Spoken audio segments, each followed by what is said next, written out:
Alhamdulillahi Rabbil Alamin.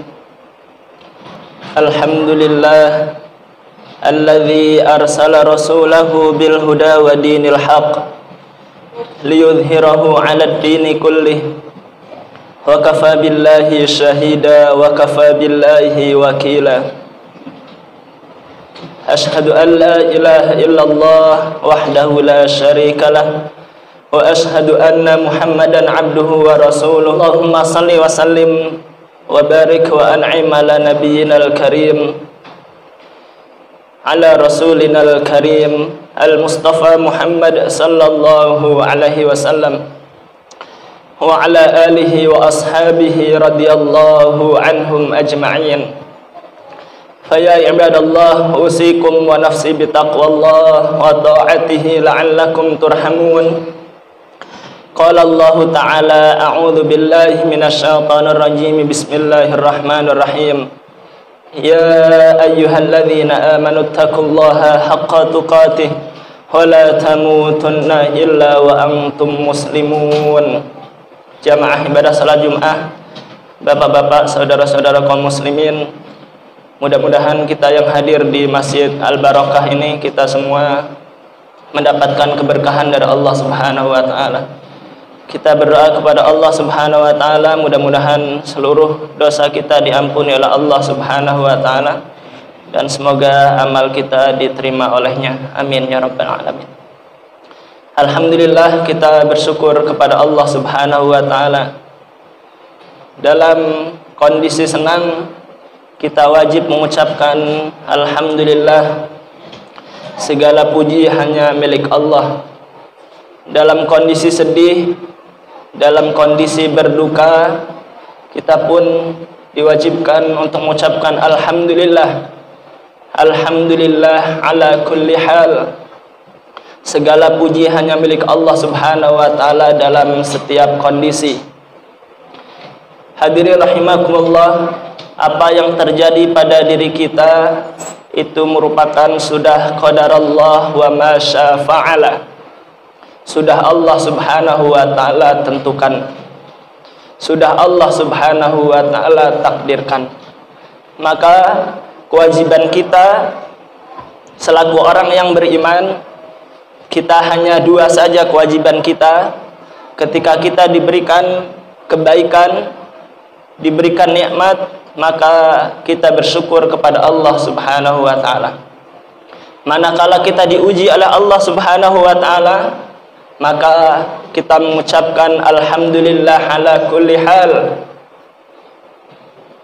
Inna lillahi wa inna ilaihi raji'un. Hadirin jamaah Jumat rahimakumullah, karena kita semua hidup di dunia ini, kita semua sedang diuji oleh Allah Subhanahu wa Ta'ala. Alladzi khalaqal mauta wal hayata liyabluwakum ayyukum ahsanu amala. Dialah Allah Subhanahu wa Ta'ala yang menciptakan kehidupan. Allah Subhanahu wa Ta'ala kemudian menciptakan kematian. Hal itu tujuannya adalah liyabluwakum ayyukum ahsanu amala, yaitu kalian untuk diuji siapa kelak di antara kalian yang mempunyai amal yang terbaik di sisi Allah Subhanahu wa Ta'ala. Hadirin jamaah Jumat rahimakumullah, maka kita harus beramal yang terbaik untuk Allah Subhanahu wa Ta'ala. Amal terbaik itu adalah manakala amal kita lakukan dengan ikhlas karena Allah Subhanahu wa Ta'ala. Amal kita lakukan sesuai dengan tuntunan Nabi sallallahu alaihi wasallam, sesuai dengan tuntunan para sahabat Rasulullah, sesuai dengan tuntunan para ulama ussalih. Hadirin rahimakumullah, kemudian kita akan menjadikan amal kita amal yang terbaik di sisi Allah Subhanahu wa Ta'ala manakala kita istiqomah. Hadirin masyarul muslimin, jamaah Jumat yang dimuliakan oleh Allah Subhanahu wa Ta'ala, maka benarlah apa yang difirmankan oleh Allah Subhanahu wa Ta'ala di dalam surat Al-Baqarah ayat yang ke-155. Allah Subhanahu wa Ta'ala berfirman, walanabluwannakum bisyai'in minal khauf wal ju' wa naqsim minal amwal wal anfus wath thamarat wa basyiris sabirin. Allah Subhanahu wa taala berfirman, pasti kata Allah, kalian akan diuji. Pasti kalian akan kami uji dengan sesuatu. Sesuatu itu adalah, yang pertama adalah minal khauf, yaitu rasa takut. Hadirin rahimakumullah, kita selaku manusia, kita mempunyai sifat kadang was-was. Kita takut. Takut kalau kita bangkrut. Takut kalau jabatan kita hilang. Takut kalau harta kita hilang. Kita mempunyai rasa takut. Takut kalau kita ditindas. Dan hal ini hadirin rahimakumullah sudah dialami oleh Rasulullah sallallahu alaihi wasallam dan oleh nabi-nabi sebelum Nabi Muhammad, dan dialami oleh para sahabat Rasulullah sallallahu alaihi wasallam. Hadirin rahimakumullah, ketika awal diutusnya Nabi sallallahu alaihi wasallam, maka Rasul dan para sahabat mereka merasa takut ketika melakukan ibadah. Bahkan suatu kisah diceritakan ketika Rasulullah sallallahu alaihi wasallam sedang salat di depan Ka'bah, maka kalau Rasulullah tidak diselamatkan oleh Allah Subhanahu wa taala melalui malaikat Jibril, pada saat itu Rasulullah kepalanya hampir saja ditimpa oleh batu yang sangat besar oleh Abu Lahab dan Abu Jahal, orang-orang musyrik yang membenci beliau. Hadirin rahimakumullah, maka para sahabat pun takut, was-was ketika melakukan ibadah. Kalau kita sekarang alhamdulillah, kita sholat, kita merasakan aman. Kita tidak ada tekanan dari orang-orang yang membenci Islam. Maka ini merupakan nikmat dari Allah Subhanahu wa taala. Wa amanahum min ju' wa amanahum min khauf. Alladzi at'amahum min ju' wa amanahum min khauf. Allah Subhanahu wa taala lah yang memberikan kita makan sehingga kita hilang rasa lapar kita. Kemudian Allah Subhanahu wa taala lah yang memberikan kita aman sehingga ketika kita beribadah kita tidak takut, kita tidak khawatir, tidak seperti apa yang dulu pernah dilakukan oleh Nabi kita yang mulia Nabi Muhammad sallallahu alaihi wasallam dan para sahabat. Walanabluwannakum bisyai'im minal khauf wal ju'. Kemudian juga Allah Subhanahu wa taala uji kita dengan rasa lapar. Banyak hadir rahimakumullah saudara-saudara kita yang di pelosok-pelosok negeri yang mereka merasa lapar perutnya, kemudian diuji oleh Allah Subhanahu wa taala dengan datang kepada mereka misionaris, kemudian membawa sembako, membawa uang, membawa peralatan kesehatan. Kemudian banyak hadir rahimakumullah yang mereka karena perutnya lapar sehingga mereka tidak kuat dengan ujian lapar itu. Maka ini adalah tanggung jawab kita bersama. Oleh sebab itu, Islam mewajibkan kita zakat, menganjurkan kita untuk infak dan sedekah. Supaya apa? Supaya saudara-saudara kita dijauhkan dari rasa lapar, sehingga kekufuran tidak mendekati hati dan jiwa mereka. Benarlah apa yang diucapkan oleh sahabat Ali radhiyallahu anhu. Kata beliau, kadal fakru ayyakuna kufran.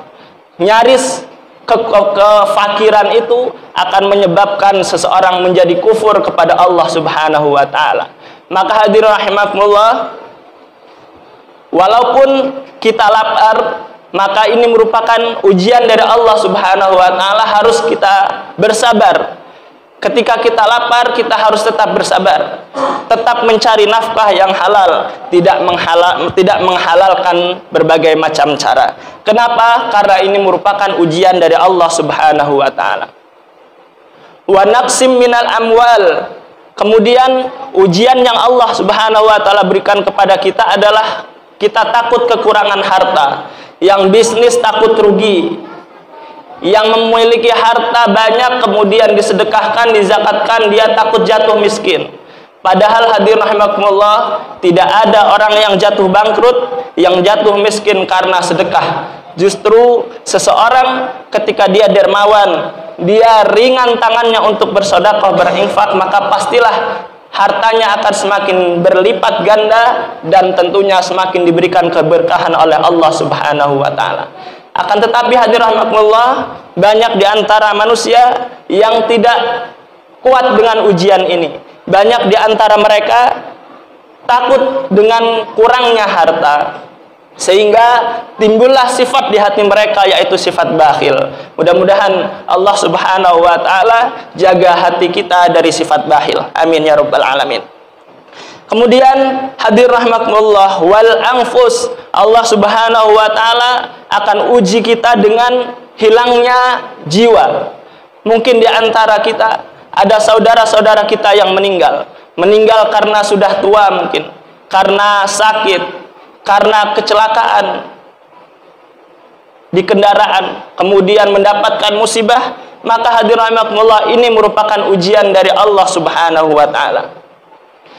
Setiap kita pasti akan kembali kepada Allah Subhanahu wa taala. Maka hadirin rahimakumullah, hanya caranya saja yang berbeda. Kullu nafs, setiap jiwa dha'iqatul maut, pasti akan mengalami kematian. Hanya caranya saja hadirin rahimakumullah. Ada orang yang meninggal dia kecelakaan, ada orang yang meninggal sakit, ada orang yang meninggal karena makan bebek, kemudian dia tertelan, kemudian nyangkut tulangnya di kerongkongannya, kemudian meninggal. Cara Allah Subhanahu wa taala mengambil nyawa yang Allah Subhanahu wa taala titipkan kepada manusia dengan berbagai macam cara. Ada yang sedang tidur kemudian gempa bumi akhirnya meninggal. Ada yang sedang bermain-main, sedang ngobrol, kemudian meninggal. Ini merupakan hadir rahmatullah cara ataupun asbab saja. Akan tetapi sesungguhnya ini merupakan sudah ketentuan Allah Subhanahu wa taala. Dan ketika seseorang meninggalkan kita, orang yang kita cintai meninggalkan kita, maka ini merupakan ujian dari Allah Subhanahu wa taala. Watsamarat, kemudian ujian yang Allah Subhanahu wa taala berikan kepada manusia adalah kurangnya buah-buahan. Yang petani, dia sudah mengeluarkan modal yang banyak, sudah mengeluarkan tenaga yang tidak sedikit, akan tetapi begitu menghadapi panen, akan tetapi mengalami gagal panen. Hadirin rahimakumullah, ini merupakan ujian dari Allah Subhanahu wa taala. Maka Allah Subhanahu wa taala berfirman, wa basyirus sabirin, kabarkanlah kabar gembira kepada orang-orang yang bersabar. Maka tidak ada solusi lain kecuali kita hanya berserah diri kepada Allah Subhanahu wa taala dan bersabar apa yang telah Allah Subhanahu wa taala ujikan kepada kita semua. Orang-orang yang bersabar, orang-orang yang sabar, salah satu cirinya adalah as-sabirin alladzina idza asabathum musibah qalu inna lillahi wa inna ilaihi raji'un. Seseorang itu bisa dikatakan sabar kalau di lisannya dia mampu mengucapkan inna lillahi wa inna ilaihi raji'un. Sesungguhnya kami adalah milik Allah dan sesungguhnya kami pasti akan kembali kepada Allah Subhanahu wa taala. Hadirin rahimakumullah, sehebat apapun kita, pasti kita akan kembali kepada Allah Subhanahu wa taala. Setinggi apapun kekuasaan kita, setinggi apapun jabatan kita, kita pasti akan kembali kepada Allah Subhanahu wa taala. Semelimpah apapun harta kita, pasti itu semua akan diambil oleh Allah Subhanahu wa taala. Seterkenal apapun kita pasti akan diambil oleh Allah Subhanahu wa taala. Setinggi apapun ilmu kita pasti akan dipanggil oleh Allah Subhanahu wa taala. Maka hadirin rahimakumullah, orang yang kaya mati, orang yang miskin mati, raja-raja mati, rakyat biasa pun mati. Kita semua akan kembali kepada Allah Subhanahu wa taala. Maka diingatkan oleh Allah Subhanahu wa taala, diingatkan oleh para khatib setiap menaiki mimbar, mereka memberikan wasiat, ittaqillaha haitsumma kunta. Bertakwalah kepada Allah Subhanahu wa taala di mana saja kalian berada. Mereka senantiasa memberikan wasiat, yaitu fala tamutunna illa wa antum muslimun. Jangan kalian meninggal kecuali dalam kondisi istiqomah, dalam keadaan berislam, dalam keadaan beriman kepada Allah Subhanahu wa taala. Hadirin jamaah Jumat yang dimuliakan oleh Allah Subhanahu wa taala. Mudah-mudahan segala ujian yang setiap menimpa di negeri ini, setiap ujian yang menimpa pada diri kita, mudah-mudahan kita senantiasa mengucapkan alhamdulillah ala kulli hal wa inna ilaihi rajiun, wa inna lillahi wa inna ilaihi rajiun. Hadirin, mudah-mudahan musibah yang menimpa kita, yang menimpa saudara-saudara kita, mudah-mudahan bisa menghapus dosa, mudah-mudahan bisa meningkatkan, meninggikan derajat kita di sisi Allah Subhanahu wa taala. Amin ya rabbal alamin. Demikian khutbah Jumat yang dapat khatib sampaikan, mudah-mudahan bermanfaat. Barakallahu li wa lakum wa lisairil muslimin wal muslimat wal mu'minin wal mu'minat fastaghfiruh innahu huwal ghafurur rahim.